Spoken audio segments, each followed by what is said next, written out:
Habari Gani. Welcome to the uh, first Kwanzaa conversation. We are experiencing, of course, as expected, even though I was in here early trying to make sure that wasn't the case. We are experiencing some slight technical difficulties, but welcome, everyone to the Kwanzaa kickoff. And if you're tuning in to be a part of this Kwanzaa conversation, absolutely welcome. Let's get on in here. Let's throw up our blowers. Let's throw up some candles. I was unfortunately, I was not able to get to my full complete setup in regards to um I like to do the I know some people call it an altar. I don't usually. I call it setting up the table, but this year I was very much specifically convicted not to call it an altar. So I want to be very specific about that. I wanted to be very intentional about not referring to it as an altar, as I've heard or I've seen some other spaces do. But I want to thank everyone that is in here so far. It is looking good, and I'm getting a lot of feedback about some connection issues. Um, so yeah. But this is the first day again in our Kwanzaa conversation and our principle of the day. Now, traditionally, you are supposed to greet each other during Kwanzaa. And remember, Kwanzaa is a full week. So we start today on the day after traditionally what's known as Christmas. It people have been saying Christmas was not it this year for them. I want to give a little context to that and the reason why it probably is not supposed to be it for them. It's not supposed to be it for us. It never was supposed to be it for us. Um, we're going to get into a little bit of context of that, but first and foremost, like I said again, I want to welcome in everyone that is on and able to connect in. Uh, I don't know why some people have not been though. All right, but at any rate, Habari Gani, and this means what is the news? So, and what I want to change it to a little bit is what is the good news? Kind of give me the good news. What is the news? Because if you are anything like, I think probably 80% of social media, you have been inundated and just really taken uh, overwhelmed rather with the energy of what's going on with TD Jakes, allegedly. Everyone has to keep saying that. And what's going on with the Puffy and Cassie and Christian Keys and even Offset and Cardi B and just kind of I don't even call it foolishness anymore. I call it foolish news. And not to say, don't get me wrong, not to say that I am not a um I'm not doing any victim blaming, or I'm not an advocate for the type of justice that is needed in those areas, because this is something that I have been definitely uh big on. I've definitely been ever since I was a part of the industry, have been sensitive to, you know. But you all, there is so much that we are facing in this shift and um in this change and in this momentum and in these movements, that these things are, it is and has been, and actually seems like it will continue to be a bit of a distraction, if you will. So I just want us to be mindful of that in this season, and aware that there are things going on that do need our immediate attention, more than what's happening with getting these, making sure that these people have quote unquote justice brought to them, or any type of payment brought to them.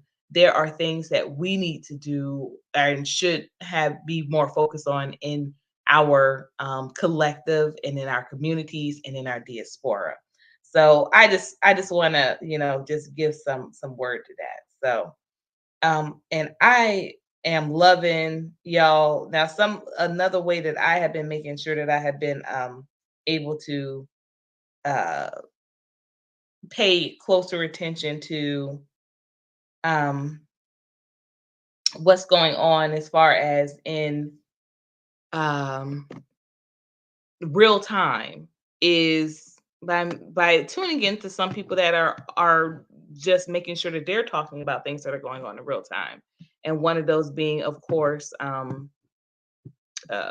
Umar Johnson with opening up his school. And that brings me to our first Kwanzaa principle of this week, which again is today, December 26th. And that is Umoja. Umoja meaning unity.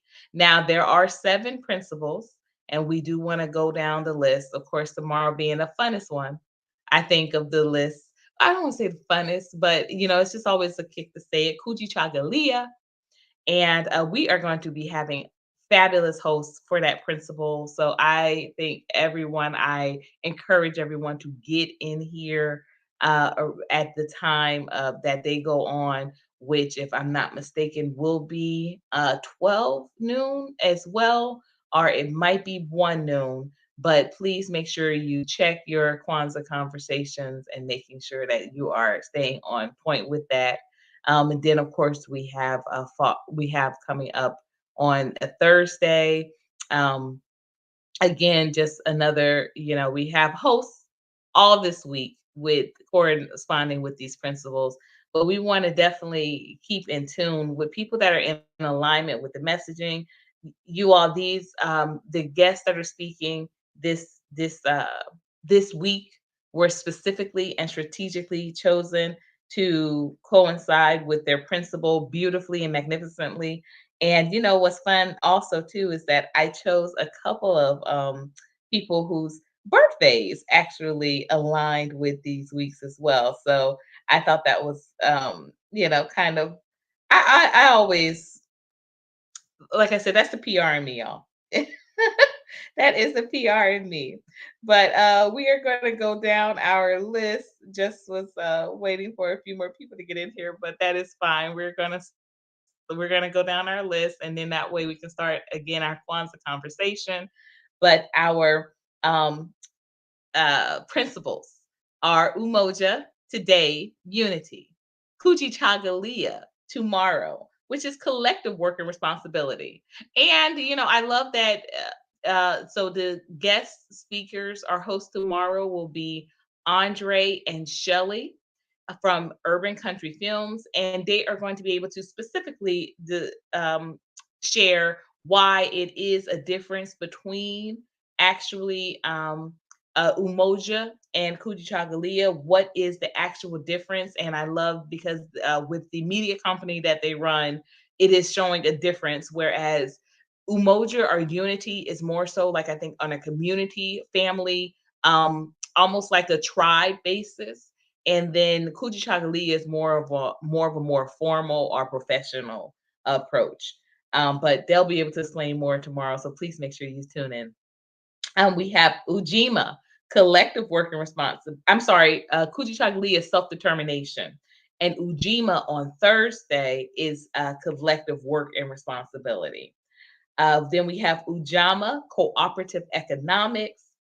Saturday, we have hosting for that, which will be Richard Pellegrino talking about the purpose, which is our principle that day is Nia. And so he'll be talking about the purpose of race, reparations, and the reason for atonement in this season. Going to be very powerful. Please make sure you tune in on Saturday for that as well. Kuumba. Now, Kuumba is fun to say too. And speaking on Kuumba will be none other than the hood candidate for president, Andy Williams, and he will be speaking on creativity. Okay. And I imagine you have to be pretty creative to come up with a campaign to go for the highest office in the nation. And so he will be speaking on his campaign for presidency and his history with advocacy for ex offenders, or not even offenders in a lot of terms, but he will be speaking on the process of uh, um, re-emerging into society after incarceration, the rights of um, former incarcerated brothers and sisters, as well as laws that he has personally seen to put in place. So when Charleston White is speaking of the ways that he was going into these courtrooms and advocating and being able to see resolutions and laws actually being changed because of this activism. Andy Williams also was doing similar. Okay, and last but not least, closing up, we have Imani, which is always I think that it's my favorite day of Kwanzaa because traditionally, just with Kwanzaa, we've had big celebrations on that day. We've had a lot of there seems to be just like a lot of interest in participating on the last day because the foods have always been so good. And this goes back to my time with working. Um, with working on different or working with different organizations or working on different events for Kwanzaa. Uh, the Imani or the last day there was always a significant interest put on that day because I guess it was far enough out from the traditional holiday of Christmas, and it was kind of getting people a little bit more, I guess, grounded and prepared for the new year. Whereas, anything before Christmas, Christmas just it gets swallowed up by Christmas. So kind of the day after Christmas can still be that. A couple of days after Christmas can still be that. But by the time New Year would roll around, people would be willing to receive that message a little bit differently. I almost want to say amen, amen, amen. Like I'm in church a little bit. Now I do have a special guest coming up to host with me this hour, and I'm going to go ahead. Yeah, my lip gloss is dripped down a little bit. I'm going to go ahead and bring him up to the fold, or to the stage. Very special guest. Um, uh, excuse me.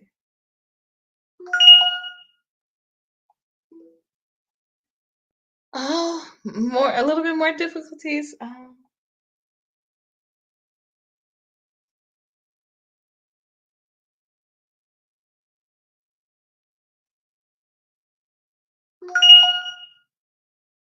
Okay. Also, we have some IG tune-ins. Thank you, hubby. All right, bringing oh, my co-host for today. Yay. All right. Uh would you like to introduce, do I need to do the intro? Or you can introduce yourself and share where you're celebrating Kwanzaa from today. I'm gonna put myself on mute. Okay. I am the handsome husband, Devon Doss, and currently I am celebrating Kwanzaa in Bronx, New York,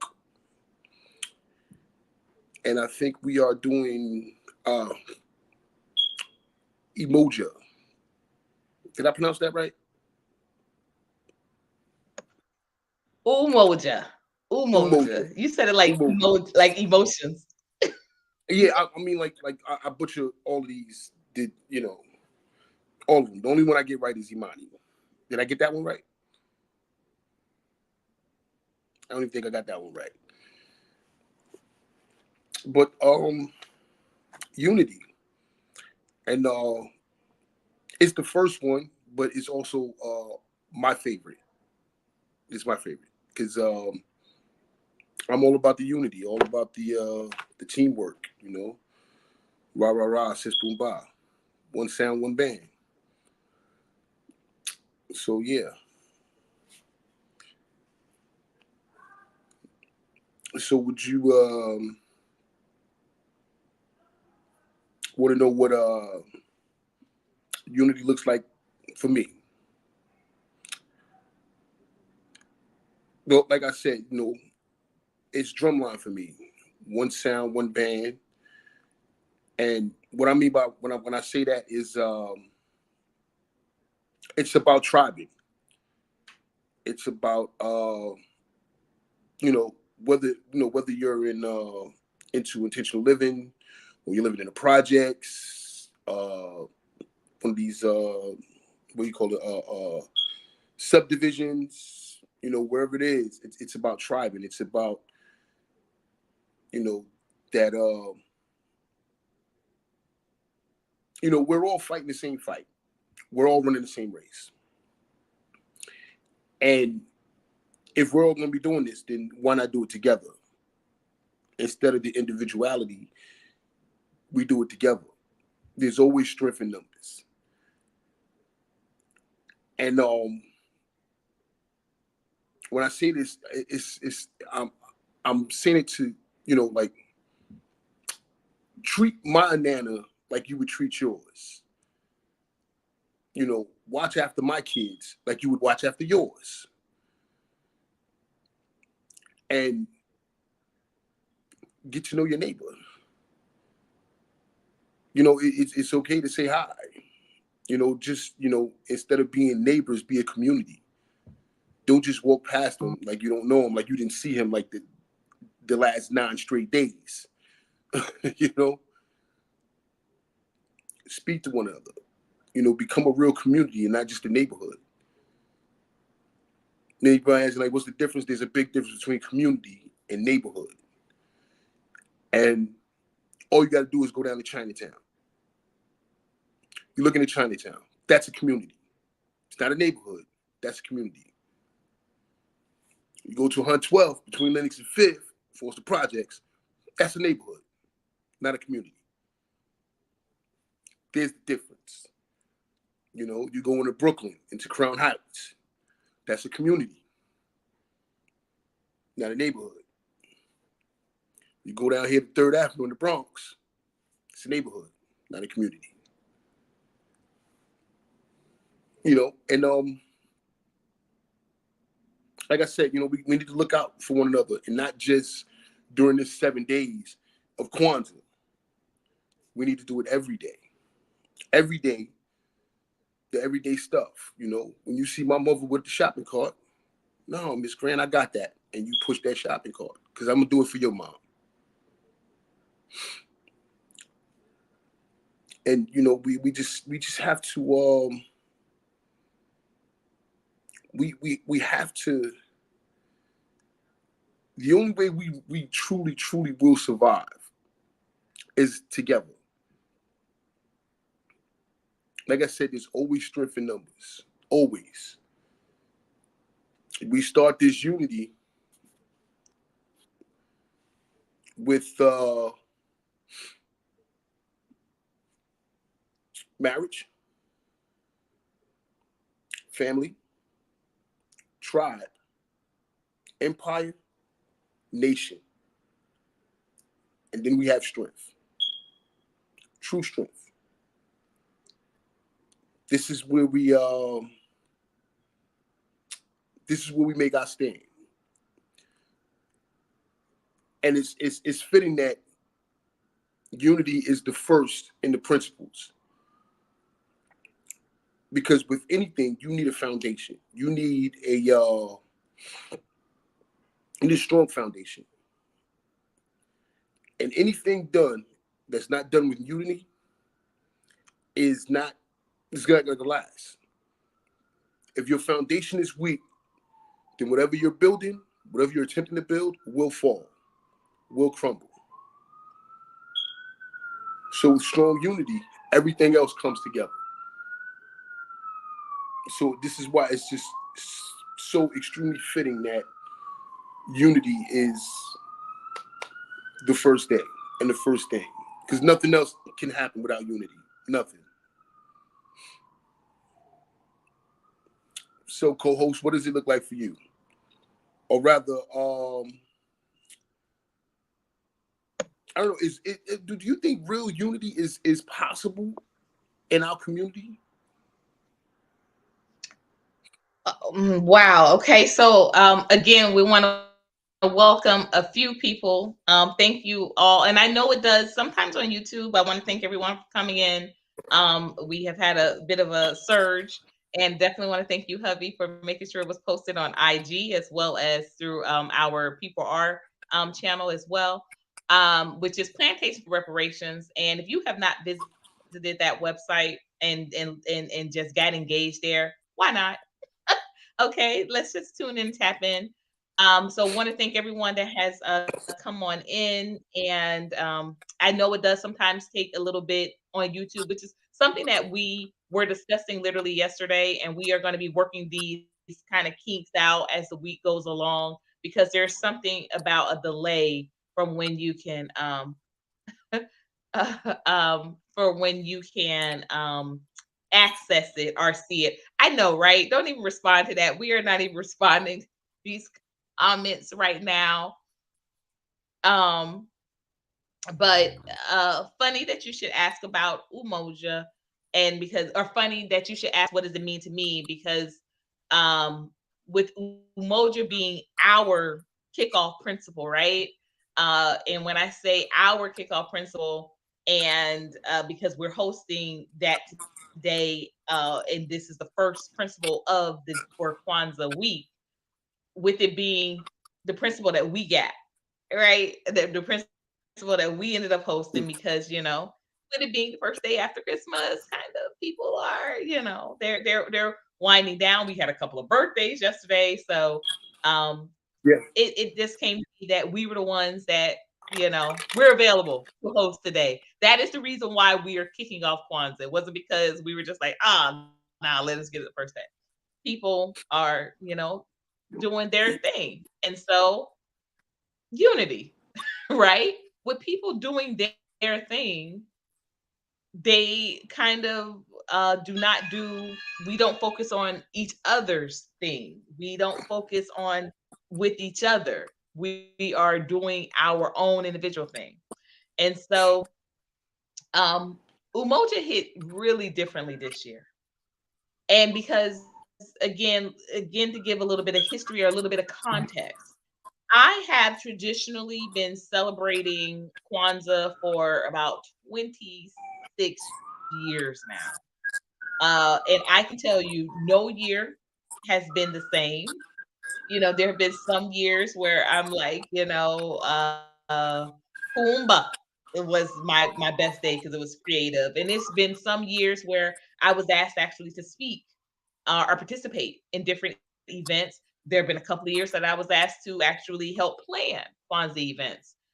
This year has been the most interesting and most different for me personally, because I feel so disconnected from community. And that may be really odd with saying that, because you would think 26 years in, right? I should have like just the ins and outs, and there's a group that I connect with, or there's some, but it kind of varied every year, literally every year just varied. For the first about decade of my observation or celebration of Kwanzaa, I was living in Philadelphia.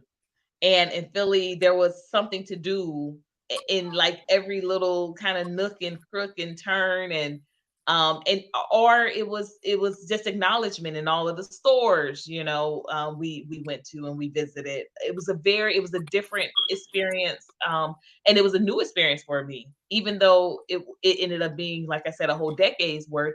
It was a new experience for me with seeing Kwanzaa so traditionally acknowledged or celebrated, or just being aware of it. I had grown up having it mentioned here and there throughout my teen years, but I had never seen it just all around you saw the traditional candles and the setups. I hadn't seen that until I got to Philadelphia. And in Philadelphia, like I said, it was very consistent. We saw it. I was a educator. I was a program coordinator for the girls high, and it was not just accepted, but it was welcomed, where because we had a lot of students, a good number of students that were already traditionally practicing it. So when I said, "Hey, we want to do Oh Holy Night, but we also want to do a Kwanzaa presentation and performance," it wasn't like, "What is that? What are you talking about?" It was something that, again, the student body wanted, and they encouraged, and so it was like, "Okay, let's do it." And it was welcome. And so that was awesome to see. And then when I left the school system and got involved with community programs, of course it was there. I was one of the instructors for the PASSEP program at the Temple University, which stands for the Pan African Social Community Economic and Entrepreneurship Program.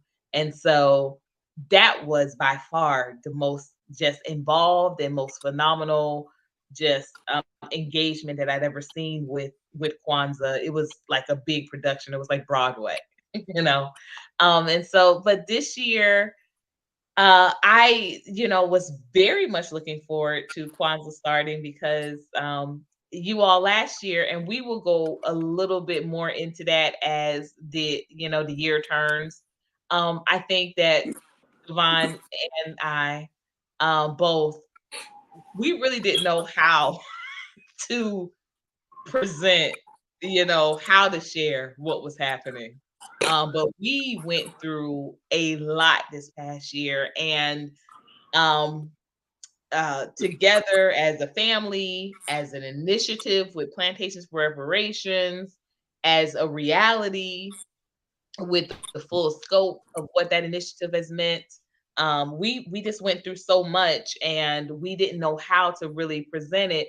And I think that's the reason why, interestingly enough, that's the reason why, because honestly, if this day was, if this principle was going to be taken by someone else, I would not have been opposed because I love Imani. I love Imani. I literally have family members named Imani. I love Imani, and it's the last day. And like I said, traditionally, it's just been just the funnest day for me, in my Kwanzaa history. And so I had my eyes set on Imani. I thought that was going to be the day. And but then when there was such a kind of people needed more time to prepare their principal presentations, I was like, okay, well, we have to kick it off. But I don't, it's no way it's a coincidence that Umoja became ours because um you know uh, we I really went into this year just thinking that we had full support.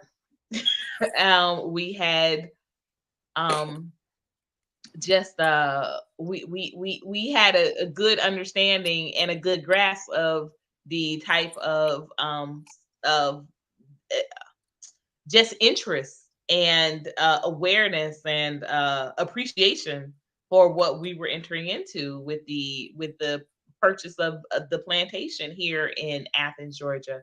And are in Interestingly enough, okay, so it's like three different names. So it's in one county, but it's another city, and then it's like another just district. So it's like three areas where the plantation is actually interestingly enough located, but uh near Athens, let's just say that.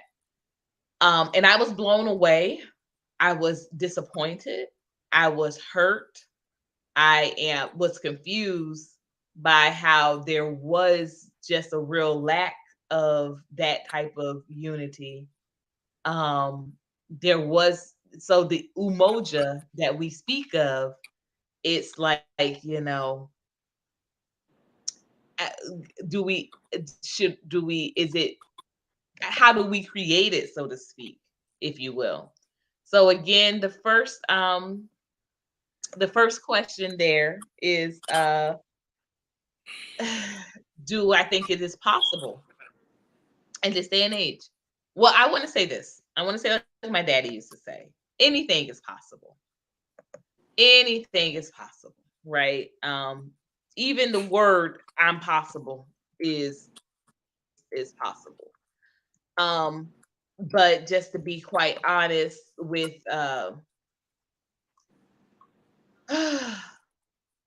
what is happening in this day and time right now, I don't think there is a real interest in pneumonia.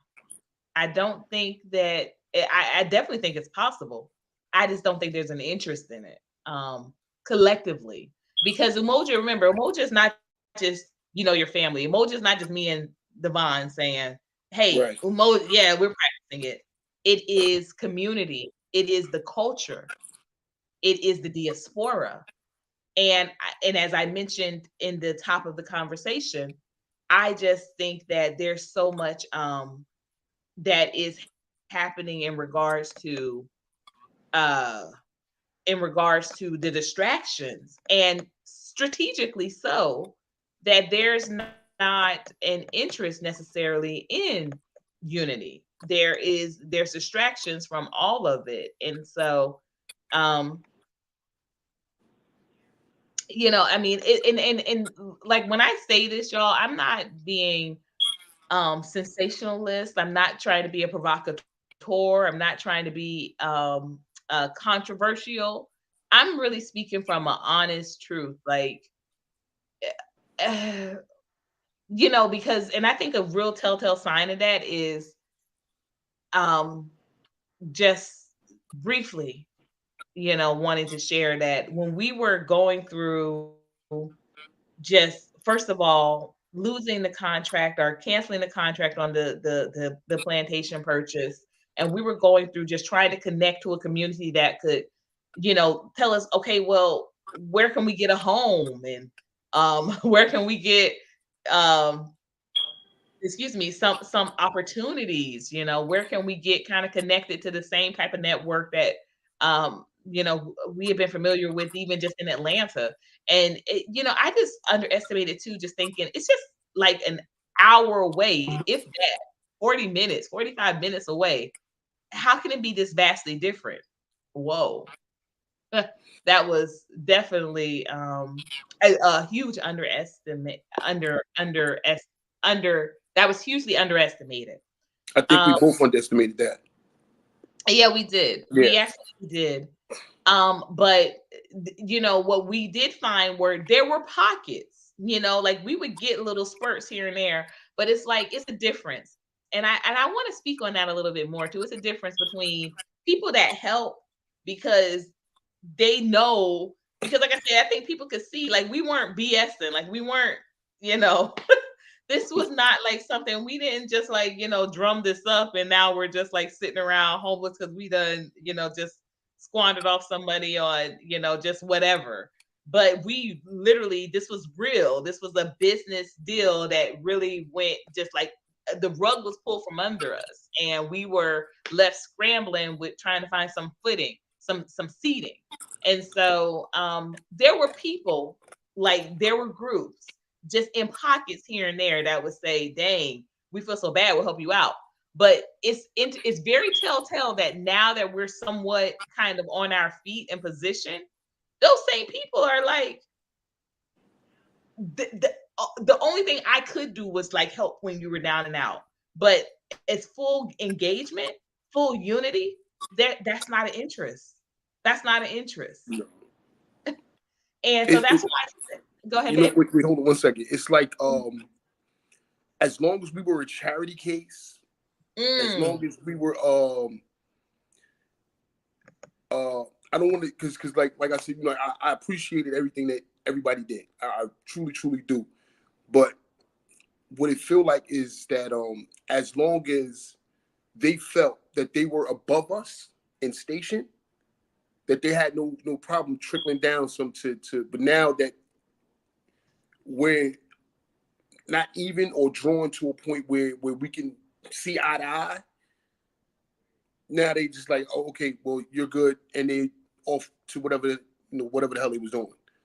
Like, I guess on to the next charity case. Like, okay, well, if I grow, you grow, I grow, Totally. and there's no. It seems like that's not wanted. So but Well, and I just to piggyback that a bit, or to support your statement, um, absolutely, I absolutely agree. It was one thing when they were looking down at us. It's another right, thing when they're looking at us. When you're looking yeah, down, you're like, oh, poor, like you said, as long as we're a charity case, it's like poor, and then they move on to the next, because it's a very, and this is why there's been such a hesitation for me to want to really go fully into the nonprofit sector, because that's a nonprofit mentality, because the nonprofits exist just because of what their mission statement is, to help, and that's it. So their mission statement is not to partner. Their mission statement is their mission is to help, like, lesser than. And as long as you keep looking at your community as lesser than, there is no real unity there, because right, you're like, okay, here, kind of breadcrumbs, like you said, the nonprofit gets the cake, and then it cuts off slices, and then the crumbs trickle down, and it's a nonprofit mentality. And so what I've always wanted and practiced and appreciated are partnerships.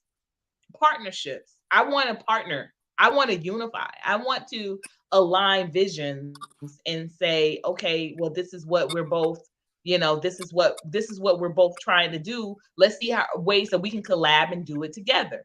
You know, I'm I'm in. And so I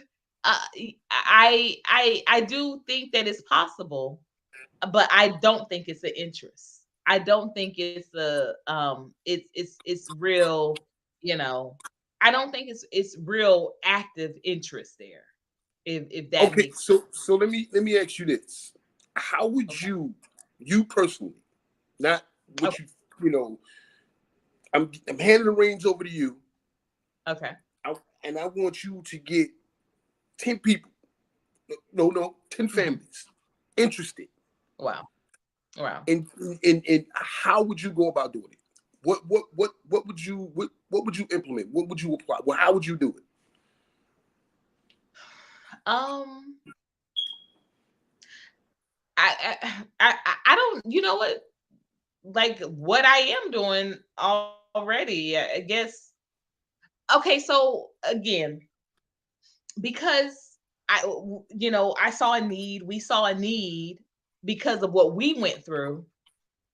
um I honestly thought that once we were um fulfilling that need, so to speak, we would invite others, or not invite others, we would invite us, but I thought others would be attracted to what we were doing, and they would want to duplicate. But again, because so many of, I believe, our community and our collective in a whole is so much caught up into, like, being a part of a program. Literally, we are conditioned to be a part of these programs. Oh, if I'm part of this program, I get a free tree. If I'm part of this program, I get a turkey. If I'm part of this program, I'll get some free clothes for the kids. If I'm part of this program, I'll get, you know, so many of us are just in with that thinking, that we really physically aren't, we don't have the capacity mentally, physically, spiritually, to say, okay, well, how can I do that? Because first of all, first thing first, people think, oh, you gotta have a lot of money to help. No, you don't. And so when you say how would I do that personally with 10 families, I only thing I do is share my story, our story, and just hope it appeals to the right people. But I'm really, again, I'm still reeling, and I'm having a, when I say it's been a difficult time with during this season, during this week, during this holiday, with kind of finding my spiritual, guidance and connection and fortitude, regarding these principles, regarding this love for community that I've, like, I just I love to have, but why are you smiling? Why are you smiling? Nothing. Because nothing. Just you know. Well, I want to know why you smiling. Because I like to smile. You want me to No, frown? no, that is not true. You don't. I don't like to smile. No, you don't. No. I do But like to no, smile. I want to have, I want to add actually question, because something I said like connected and you're smiling. I want to know what it was, you know. But No, it's because we've had this conversation uh mhm, several times, yeah. and I smile because every time we have this conversation, uh, and you talking about there's nothing there, there's no connection. Somebody pops up and says, "Hey, That's true. you know," so That is that's true. why I smile because That um is true. I don't mind having these conversations because once we have these conversations, I know that somebody's gonna come. There's gonna be that It's knock. There's true. gonna be that call. So please continue. That's why I smile. And you're absolutely right. You're absolutely right. Like literally, when I'm at my lowest and I'm feeling down, about just the condition of community, and just our lack of kind of connection, someone does pop up. Someone does pop up, and like help comes, and and I always say that's God. Because they say tell God your plans and he laughs. And I remember growing up and I would hear this, I'd be like, oh, that's mean. But now I laugh too, because I'd be like, ain't that God? Okay, God, I see you. I'd literally be like, I see you working. I see it. Okay. All right, I got it. But yeah, it's true. But it has been harder this season because but you're absolutely right. Because I remember feeling sick, well, not feeling sick, but I literally got sick a couple of weeks ago. And I was just like, and I was feeling just so bad because, like, my hubby wasn't here, and my kids were still in school. So I like literally had just kind of like, I was just like, man, this is going to be, because it's proven that people get over sicknesses faster when they have support, when they have a support team, when they have, like, somebody caring for them. And I was like, man, I'm gonna be sick like the rest of this week. And I had the meeting coming up with the mayor. And I was like, literally, like, I'm gonna have to cancel this meeting because I don't want. And then I was like, y'all not gonna blame me with giving the mayor no COVID or nothing. So I was like, nah, I'm I ain't gonna be able to have this meeting. I'm gonna have to Zoom in, and Zoom is like you can't really connect with people during Zoom. And so I was like, literally 2 days away from this meeting. And out of the blue, someone who I hadn't talked to in like months, like popped up and said, hey, how are you? And I was like, I'm kind of sick. And they were like, oh no, you can't be sick. Just they gave some, some she gave some um wellness, tips.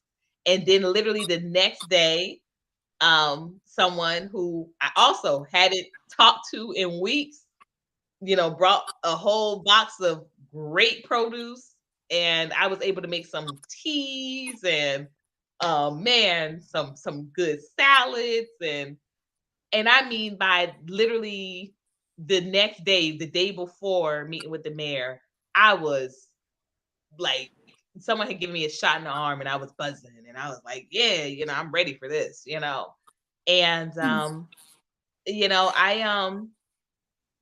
I do know that there's truth in what you're saying, that God always has a ram in the bush. And so that's why I said too, I believe that Umoja is possible. I just don't think it's a collective interest. Like, I've seen that it's possible. I know it's possible. I study movements, y'all. This is what I do. I literally do. I study dynasties and I study movements. I have um surprised a couple of people with how I can stay awake for documentaries and historical content, and I cannot stay awake when it comes to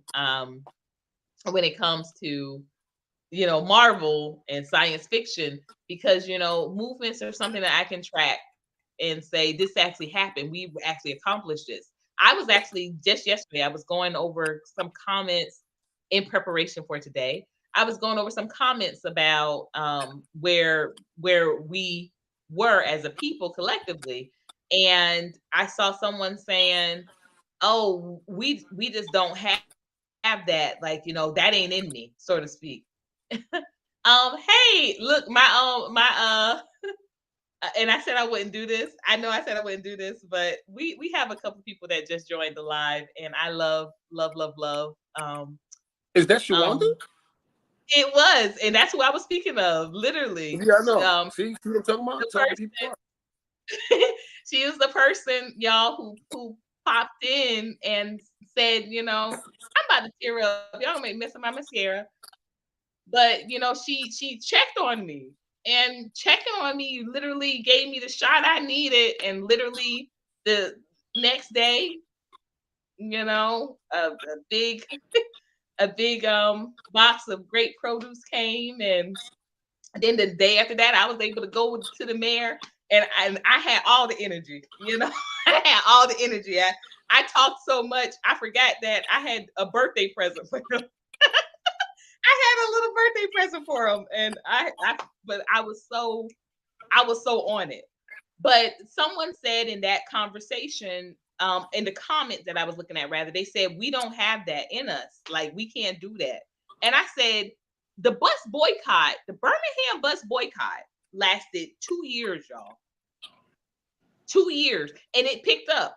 It picked up. By the time when they started just with a few people that was like, you know what, we're not walking.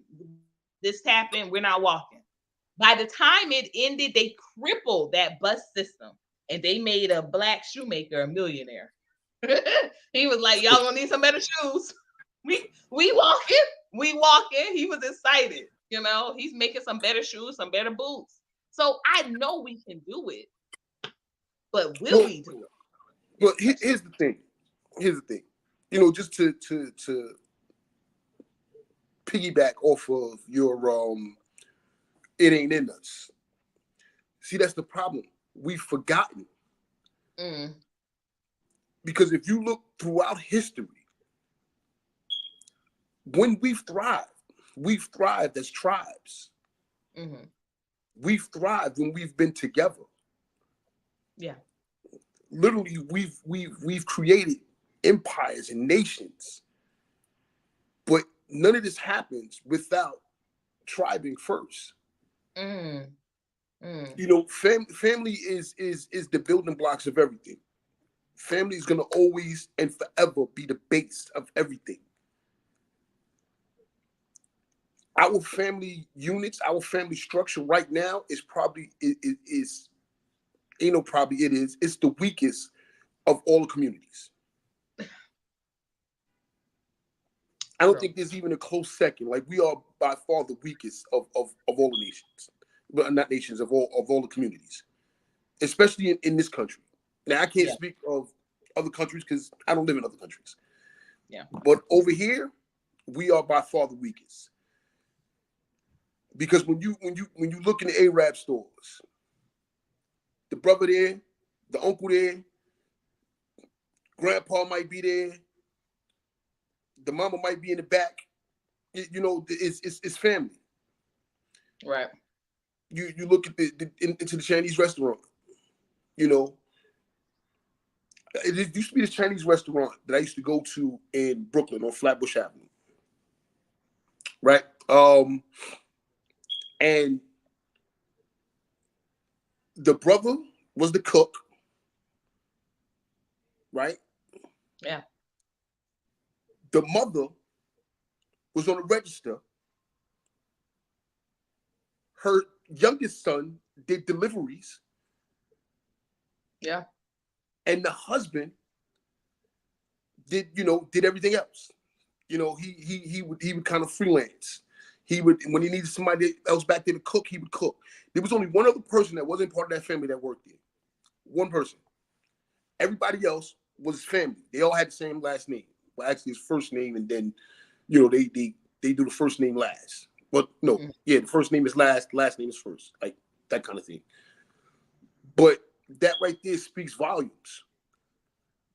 Like, here it is, you have a business, and there's only one other person that works there that's not a member of the family.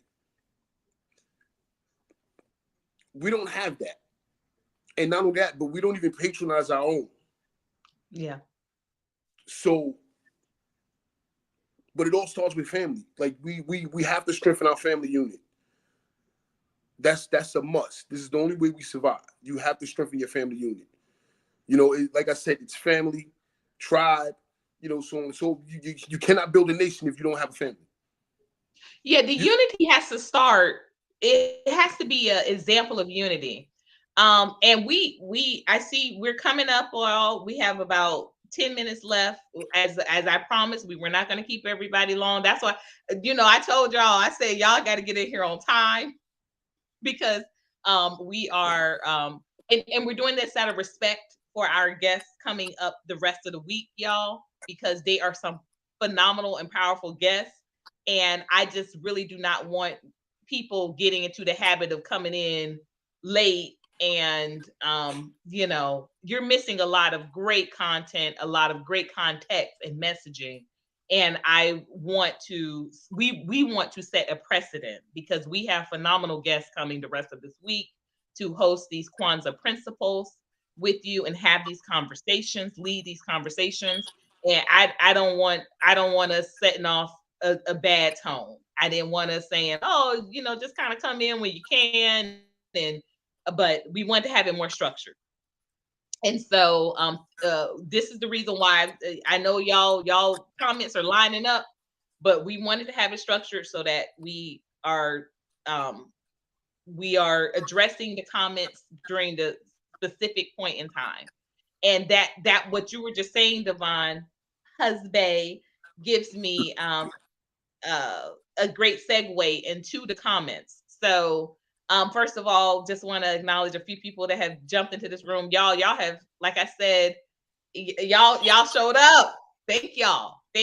Because again, if you love this conversation, trust me, it only gets better this week. We have some phenomenal guests, speakers, hosting these principles and closing out. So he took. This is how you know he my brother. This is how you know he's our brother. He's the reason how we even met, and of course got married. But he is closing out Kwanzaa. He's taking my favorite day, y'all. None other than the brother Palmetto Star. He is a brother like none other.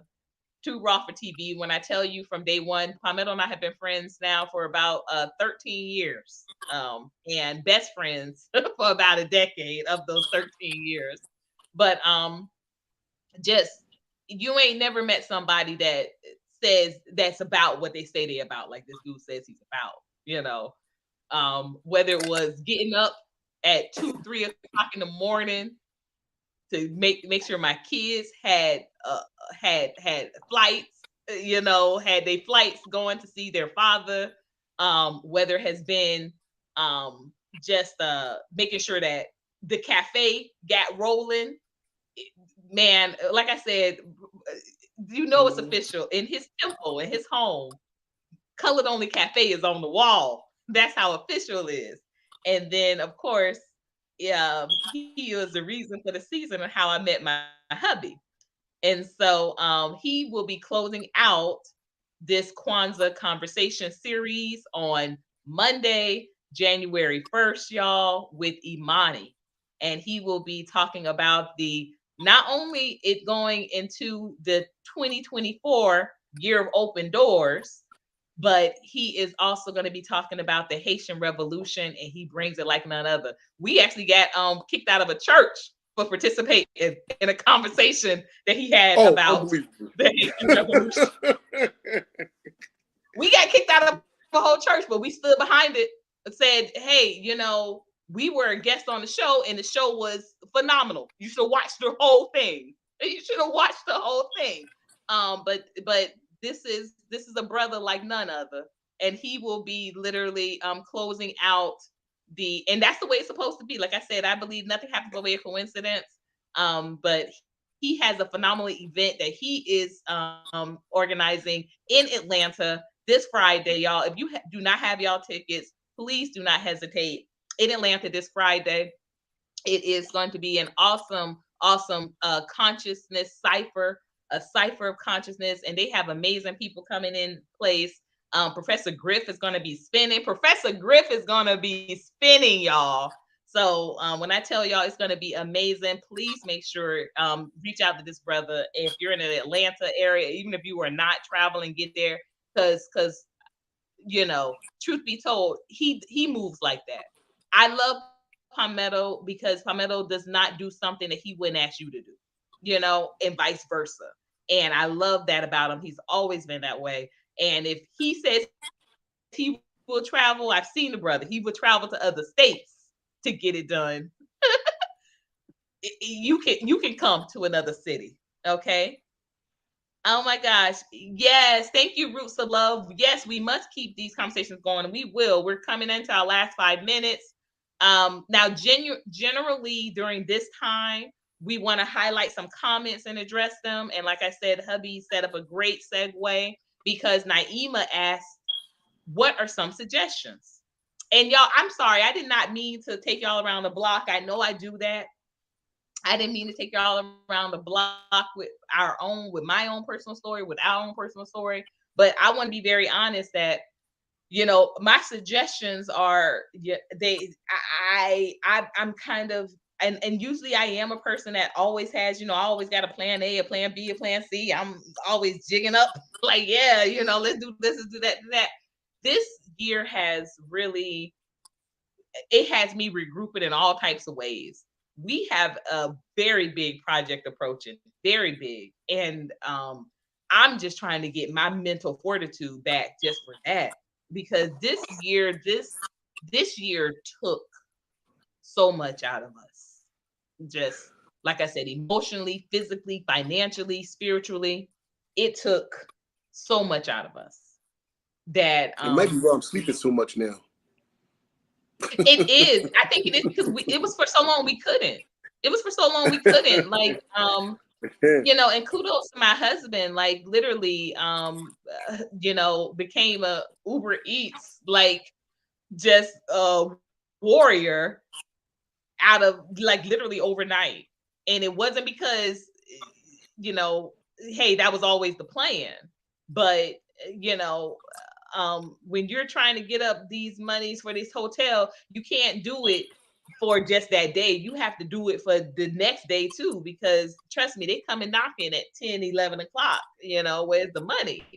And so, and my sister even asked the other day, she said, well, as much as y'all was staying in those hotels, they never gave you a night for free. I said, never. What? Never.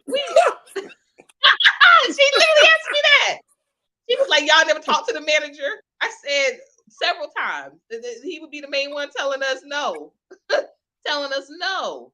These are not the same times. I said, I don't, whatever y'all think, y'all need to have a different understanding. These are not the these are not what you think it is. You think living in a hotel, like it was great to have free breakfast, it was great to have fresh, sheets and towels all the time. But that stuff was definitely at a cost. You pay that. Nobody was giving us that until literally the last month that we were in hotels. And we literally had 2 days left in hotels before, we got we got placed with our beautiful home, but we had no idea this home even existed. We were literally still in that hotel, like scrambling, like what are we gonna do when these days run out? Because yeah, the money was going to go to some property, but we didn't know where, we didn't know how. But you know, when it comes to, like you said, Naima, suggestions, I wouldn't suggest nobody did what we did. I want to be very honest. I wouldn't suggest somebody take 20,000 and put it onto a property, because all the people that said they were going to support, besides Well, a listen, couple, literally a couple, fell to the back. oh, okay. I'm sorry. I was Mhm. scrolling through some of the comments. Um, Mhm. okay, so I'm gonna answer a couple. I'm gonna address a couple of the comments. Okay. One, first, yes, it's Okay. all by design. This is, I mean, like I would think with this audience, I wouldn't even have to say that this is by design. That's shit at Right. this point in Correct. time. Correct. That should be We common know it knowledge. is. Yeah. Right. We That know should it be is. common knowledge. I was just using the Chinese restaurants as an example of how they don't let no one in. So Yeah. it's you know, black people always talking about you know, racism against them, racism this, racist that. I think our problem is we don't have enough racism. I got that from I believe Dave what's Banner. yeah. When he Dave said that, I was Banner. like, damn, Hmm. he right, and you know, and we don't have enough racism. We are extremely too welcoming to our own detriment. You know, Yeah. we let everybody in.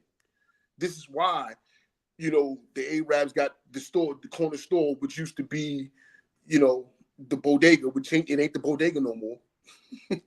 But even the Hmm. bodega, you know, especially like in New York. But this is why, you know, they have the stores now. This is why the Chinese restaurant is over here instead of the soul food spot. You know, Right. this is why we have to like actually look hard to find something that's black owned. You know, especially outside of Atlanta. You leave outside of Atlanta, Atlanta's like kind of like Black Mecca right now. But you leave outside of Atlanta, Right. um, it's a different atmosphere. It's you don't see the black owned anything too much. It's not like every other store is black owned or every other corner has a black owned store or black owned business or whatever. You got to look for these things. So I was just using, you know, these Chinese restaurants and you know these stores as an example of their family unit and their community unity. You know, this is unity that we don't have. This is unity that we need to have. This is unity that is the Right. only way that we will survive. And my thing is, and like you said, the bus boycott that crippled Yeah. them. Crippled. That same mentality has to happen. Like I don't go to that Chinese Yeah. restaurant anymore. By the way, even before I left New York and started running around down south, I stopped going to that restaurant. So Hmm. um, I was and about there's to a say, couple of because times I went. I don't remember nobody taking me there. I Oh ain't get to go there no. when We we don't was there. yeah, we don't do that no more. I ain't gonna hold you. There's been a Just in couple of times I time. walked past Even though there. I love me some I was missing it a little Chinese. bit. Y'all know I love me some Chinese. Yeah, they was Yes. yeah, I walked past a couple of times and I was like, damn, I kind of missed them a little bit. But but no, but what I'm saying, like okay, so basically how we do this is, you know, we gotta stop. We gotta start boycotting these places. You know, sometimes you're gonna have to sacrifice some things. You know, the Arab might make a hell of a sandwich, but you know what? You gotta cut them off. We gotta start pulling these things in. You know, we gotta I love keep them that. black dollars in the black It's true. neighborhood. You know, we just It's gotta true. boycott everything. If it ain't black owned, black man don't own that. Black man don't buy that.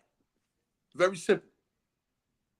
Very simple. Oh, y'all, somebody put that down in the chat. I'm gonna put that down in the chat.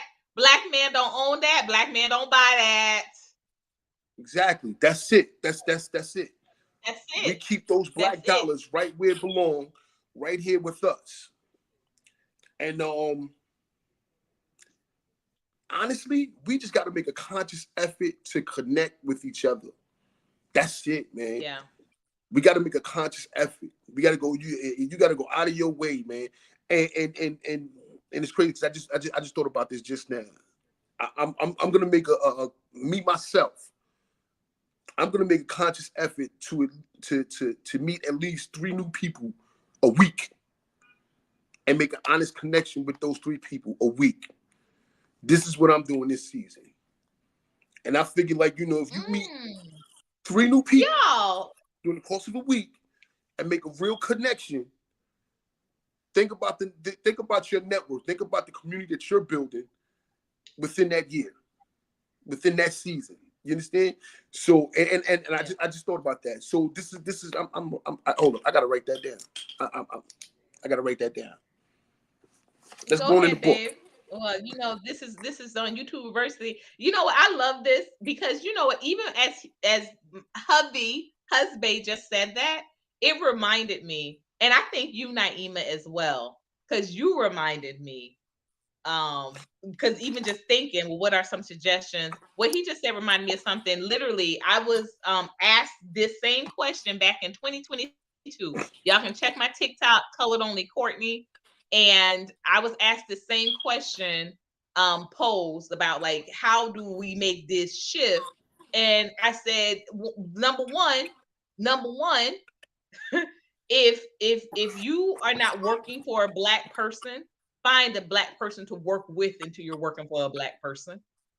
Okay, that's first and foremost. So cancel these jobs, quit these jobs because you're buying in mentally and physically. Your labor, you're buying into the same oppressive structure, infrastructure that literally built this country. You're buying into that because people say, "Oh, we're not, slavery no more." But when you talk about what you're getting paid or what you're not getting paid, you're paid not commiserating your work, then you are back into it. So if you're not working for a black person, work with a black person until you're working for a black person. Get that straight. Number two is stop eating out. Y'all, I know, and as husband said, and literally just yesterday, honey, you're talking about, the buffet around my way is our way rather. It's like my favorite, and they had a spread, honey. Yesterday they had a time, baby. They had the oysters. I love seafood. I love seafood. Husband is allergic. That's why I'm taking advantage of my little coins while he's away because, honey, I can see, and y'all know sometimes eating seafood gets messy. But when I'm with him, I gotta be them napkins pile up. I gotta be careful because I can't be flinging no crawfish juice and those shrimp bits towards his way because he gets he's very sensitive, right? And so I love it. And so I'm not here telling y'all to do something like I said with my brother Palmetto. I'm not here telling y'all to do something that I wouldn't do. I'm willing to go that route. And that's another reason too why I got into, people ask how did I get into food or what have you. Did my family grow up? Like my mom could cook, my grandmother could cook and all of that. But no, nobody owned no restaurants, nobody owned no cafes, that was just dinner.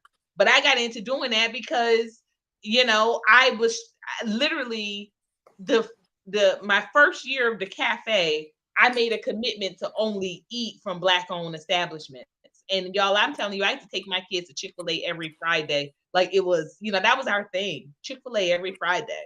And when the new year turned, and I know Brother Palmetto remembers this too, when the year turned, I made that my resolution. I said, nah, I said, we're not doing no, I don't do that no more because, he thought he was driving us somewhere and he was like, y'all want to stop. I was like, no, I'm done with that.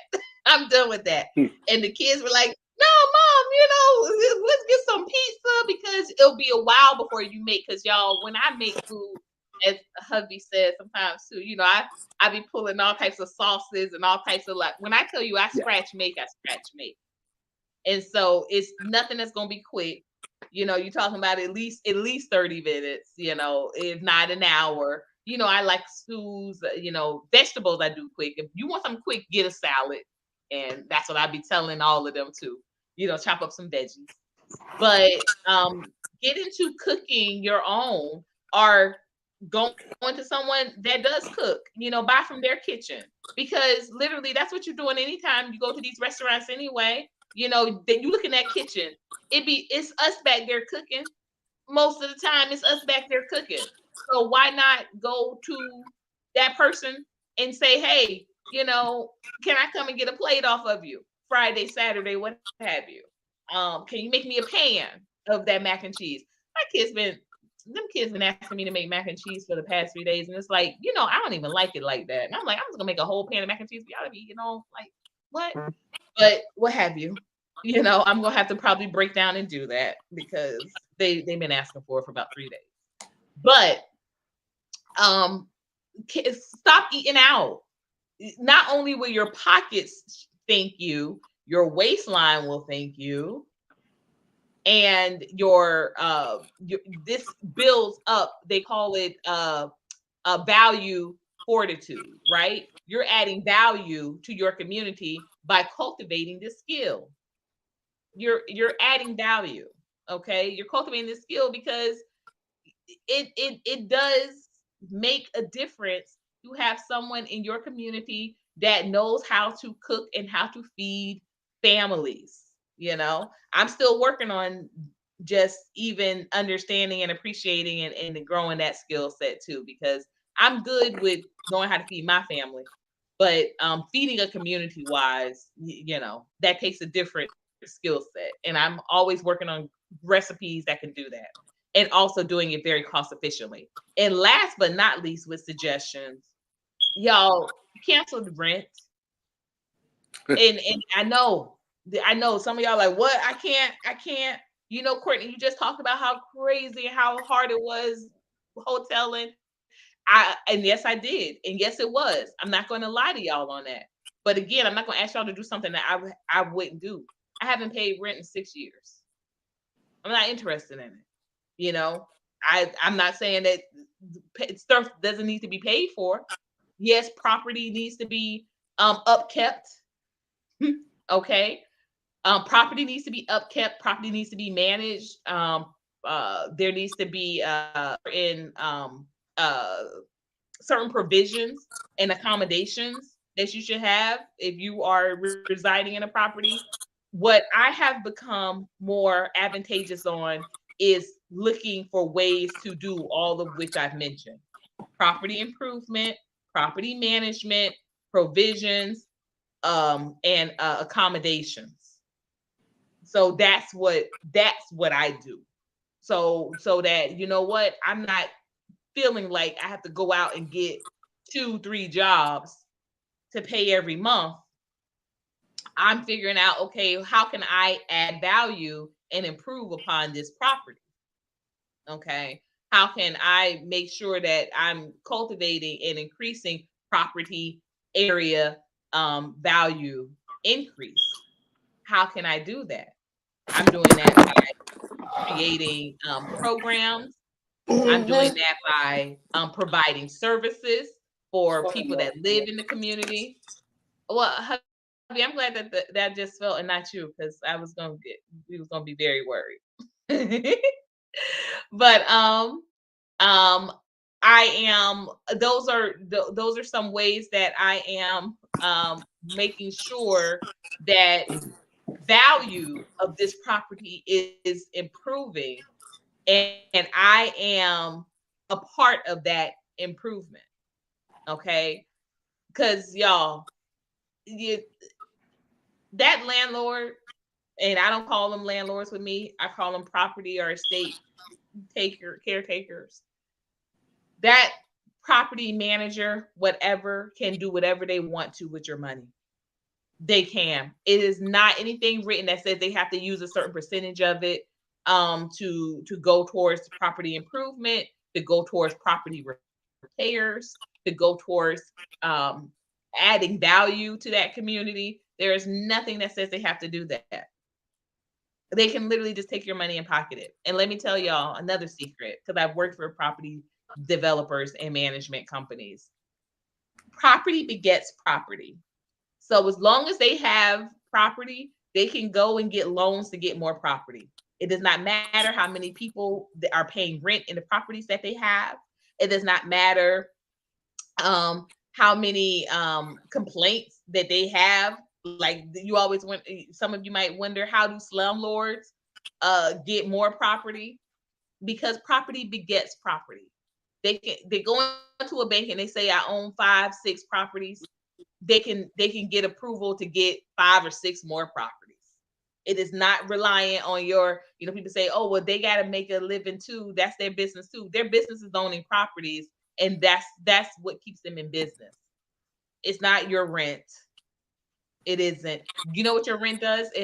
Your rent helps them be able to have legal fees and bankruptcy, have bankruptcy lawyers, because a lot of them, that's what they do to kind of, once their money gets a little funny, they go into bankruptcy. Okay, they file bankruptcy, and then they're able to not have to pay back these loans for these properties that they have, and then they're able to get a loan 2 years later for more properties, because they go into default payments when they have bankruptcy, or if they have a great bankruptcy attorney, or a great attorney who handles their bankruptcy case, they don't have to pay back none of the money. They just chalk it up to whatever, and then they pick up 2 years later, and they partner with another organization, another shell company, and they go and buy some more property. Okay, but it's not dependent on your. They increase the amount of money, but it's not, their property ownership is not dependent on you paying that. This is why you see a lot of buildings being built and they're not even 50% occupied, because property begets property. It doesn't matter. It doesn't matter. So, but you know what does matter? The fact that you go work 2 and 3 jobs, and under just really strenuous conditions, no matter what's happening at home in your home life, you're going to work these jobs because you're working off the fear of being homeless. You're working off the fear of your stuff being thrown out, or as I like to call it, of you being um economically, or you being materially lynched. That's the equivalent. They put your stuff out, put all your stuff out so people can see your business. Okay. So we have got to, as a people, stop fearing that. Because if we hold up 70% of the rental industry, and we collectively decide that we are not paying that rent, what do you think happens then? The same thing that happened to the Birmingham bus system happens to the housing industry, the rental system. It cripples it. What happens when 70% of your riders said, well, we're just going to walk? The companies folded. The drivers were without jobs. And I remember one of the most endearing, just another satisfying racial moment, when the driver when the driver who told Rosa Parks to move, he was crying because he lost his job. He was crying. That's what that does. That's what that does. There's only one way to win this system. It is by the red, by the green, by the white. And if you aren't forcing compromising in any of those spaces, what are you doing? Because y'all, saying I'm not going to go to Walmart for a day does nothing in the long term. Saying I'm not, and there have been moments, I'm not going to, hold you guys. There have been moments throughout my entire, I guess, advocacy and activism life that I've been like, dang, this is low. I don't know how we're going to come back up from this. But one of the lowest was when we were at an Eric Garner town hall meeting about the officers being found not guilty of his murder. And they were talking about boycotting ideas. And one of the main organizers and until I moved from Miami, every time this woman entered a conversation, like mentally I would check out, because I remembered this this assertion by her. She said, "Well, we can't boycott the beauty stores because I need my weave, and we can't boycott Walmart because they have good deals." I said, "I'm done." I was with two other people. I said, let's go. And this was who was running the meeting. So, like I said, there have been some low points during my years of advocacy, but that was one of the lowest because I was like, this is the mentality that we can't Yeah, but see, organize. you know what? I'm sorry that I'm cutting in here. Okay, so with that right there, like this is the kind of mentality that right there on the spot that needs to be addressed. That needs to be called out. That needs to be like, look, you like that needs to be addressed right then and Yeah, there, it right on did. the spot. Well, I wasn't Because with you at the time. I'm sure if I was with you at the time, it would have been, but I wasn't.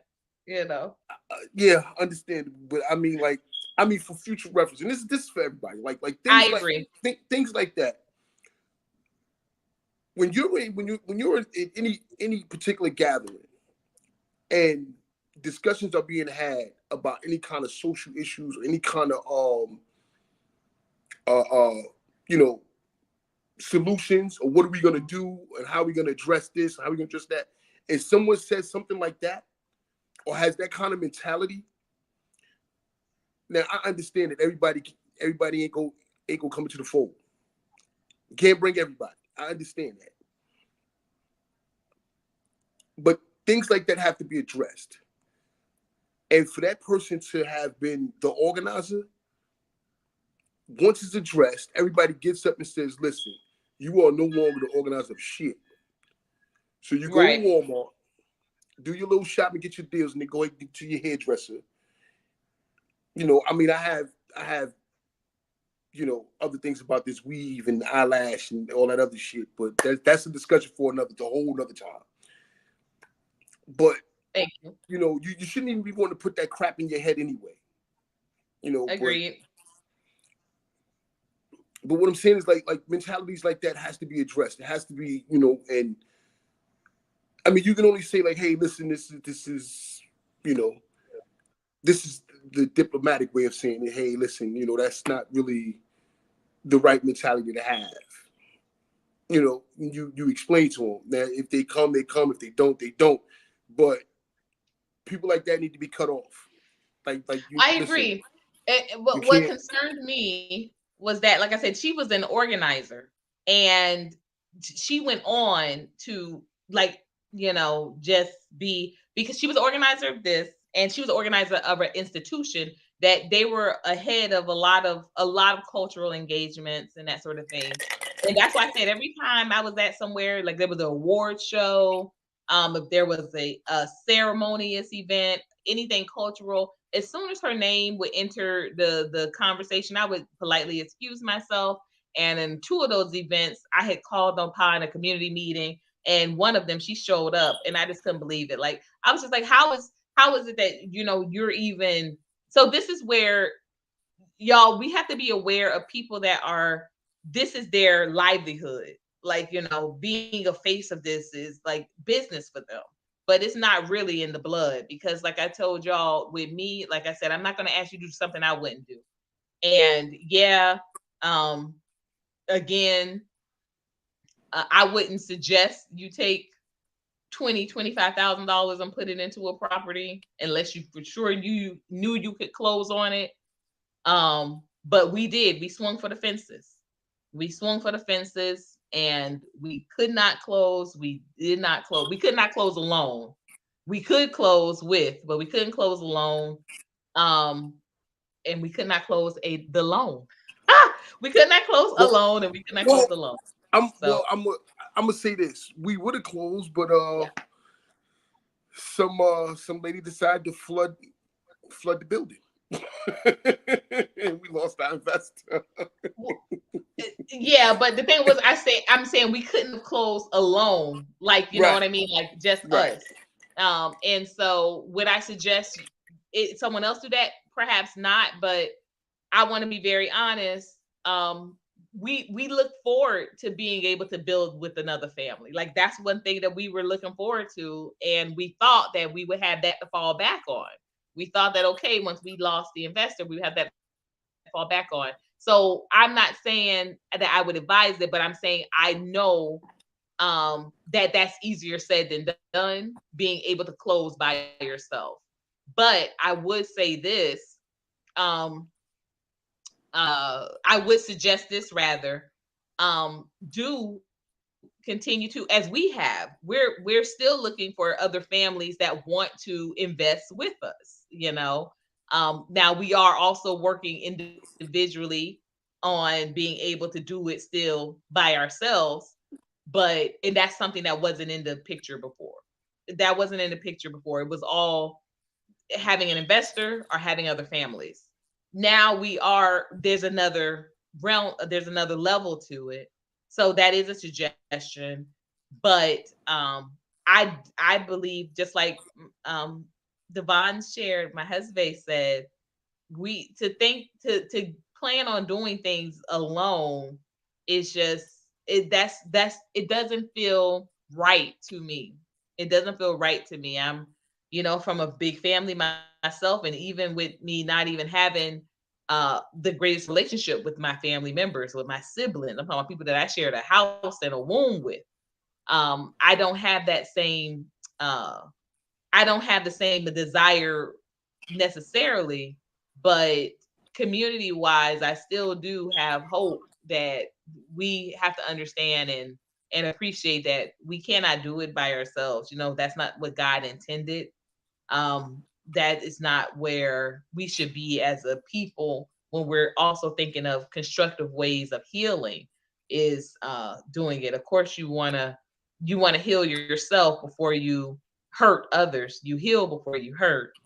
But if we can do this,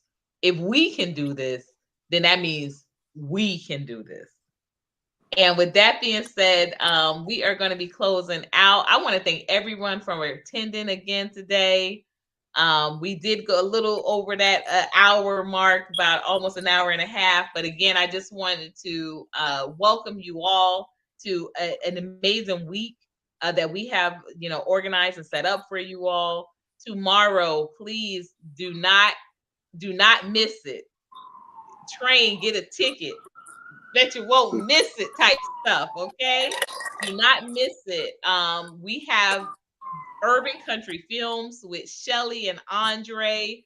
They are going to be presenting on Kuji Chagalia, self-determination. And when I tell y'all they are right to bring this message, they are right to bring the message.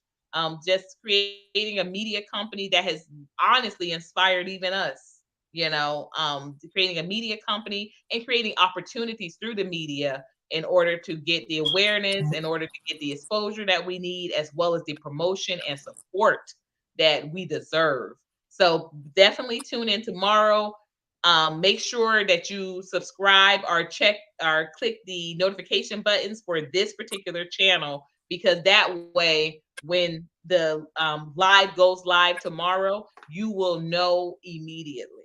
Now, YouTube in a whole, it takes a minute for it to trickle down and say, hey, this particular channel is live. But if you have the notifications checked off, it's going to show for you immediately. So make sure you have the notification checked off. And then y'all know, visit the website. All right. I'm gonna let hubby go over the social media handles. I'm just gonna shout out the websites and make sure the websites are p4r.today. And if you are not on p4r.today, why not? Why not? If you are not on p4r.today, have you visited p4r.today? And if so, thank you. And if not, why not? Go there, engage, see what we have going on. And again, yes, we are still looking for, we need about 4 families that are willing to honestly commit to purchasing or investing in that property together. It is still on the market, y'all. Y'all know I check it. I check it about every 2-3 weeks. I check it. It's still on the market. And so If it's still on the market, that means that it's still ours. And we can get it done and we shall get it done. And then the second website, of course, is coloredonly.cafe. Y'all, that don't need as much help. I don't know if y'all just like the food, if it just gives a little bit more excitement because y'all see the hibachi bowls and the nacho mama nachos and the grove. But y'all that don't need no help. But please do visit that as well because we do have the community pantry reopening on January 2nd next week.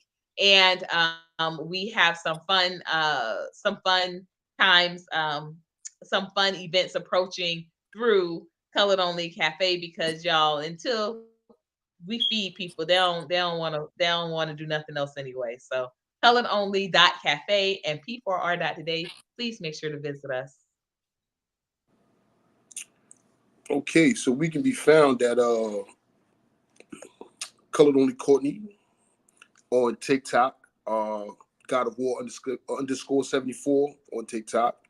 Also IG God of War underscore 74. Facebook, is it Group Blow Up? We have way too many accounts. I'm sorry, we do. It's It's way too Courtney many. Omega Doss on Courtney Omega Facebook, and Dog. we have That's on P4R. Facebook. Wait, what's the Group Blow Up account? Is that IG? Yeah, that's IG. Group Glow Up. Okay, all right, yeah, because like it's just so many, so many. Like you can, you know, but but the main ones is God of War underscore 74 and Colored Only Courtney. Again, those are the main ones, and Courtney Omega Doss on Facebook. Um, I just want to say that listen, like I said, black man don't own that, black man don't buy that, and connect. We gotta connect.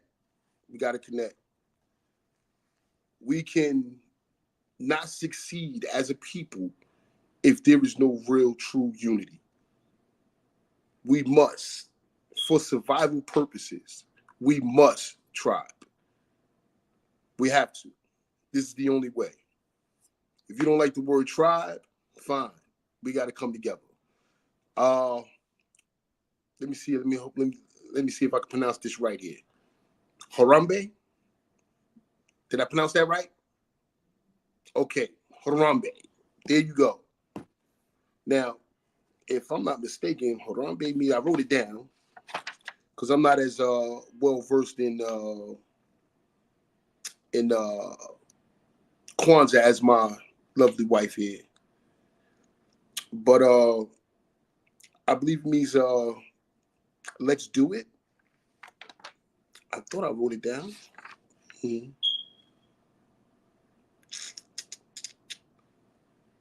Oh, let's pull together. That's what it means. So, Harambe, let's pull together. We can do this. This is the only way we survive. Mm.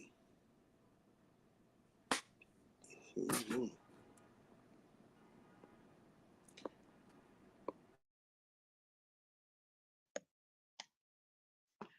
See you all tomorrow right here. The link will be live through the website as well, and that is p4r.today. If you are not subscribed to the newsletter, please make sure to do that. You do not have to subscribe to be a part of these Kwanzaa conversations. Absolutely. That is, we're open and welcome. But if you would like to be involved with the ongoing interest in building the villages through the Plantations for Reparations Initiative, which means our whole mantra is to live free. And we want to, again, reclaim, restore, reactivate, and re envision or reimagine these spaces. Then if you want to be a part of that conversation, if you want to be a part of bringing that into reality or into fruition, join the Village newsletter, join the Village, and that information again is available at p4r.today. It is literally just $16.19 to subscribe for the entire year, and you can do that through the website or you can do that through Cash App, and that is Glow Up Omega.